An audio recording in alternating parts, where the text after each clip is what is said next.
Pangulong Ferdinand R. Marcos Jr. muling pangungunahan ng kampanya ng senatorial bets ng administrasyon ngayong araw. Campaign rally gagawin sa Pasay City.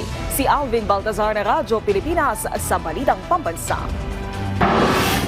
Muling pangungunahan ni Pangulong Ferdinand R. Marcos Jr. ang campaign rally ng mga pambato ng administrasyon para sa Senado. Alas 6 mamayang gabi ang alyansa sa Bagong Pilipinas rally na gagawin sa Cuneta Astrodome sa lungsod ng Pasay.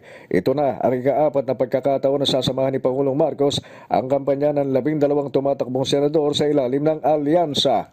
Unang sinamahan ng Pangulo ang kampanya ng Admin Senatorial Bet sa Ilocos Norte kung saan ay ginawa dito ang kick-off rally na sinundan ng kampanya sa Iloilo at nitong nakaraang Sabado ay ginawa naman sa Davao del Norte. Sa pinakahuling kampanya ng alyansa ay binigyan diin ng Pangulo na magandang pagkakataon ang papalapit na eleksyon para makapaghalal ng maayos na lider at dalhin ang bansa sa mas magandang kinabukasan. Ito ang ating pagkakataon na maglagay po tayo ng ating mga leader na sila ang mangunguna para dalhin ang Pilipinas sa mas magandang kinabukasan. Sa pinakahuling sinamahang kampanya ni Pangulong Marcos sa Carmen, Davao del Norte, binigyan din ng Chief Executive na alam ng kanilang mga pambato sa senatorial race ang trabaho sa mataas na kapulungan at hindi makikwestiyon ang kanilang karanasan. Hasang-hasa, sabi ng Pangulo, ang kanilang lineup para sa kakaharapin ng mga itong trabaho sa hinaharap habang ibinida rin ng Presidente ang mga karanasan ng kanilang pambato. Ipinagmalaki ng Pangulo ang karanasan ng administration candidates na anyay hindi lamang mula sa legislatura kundi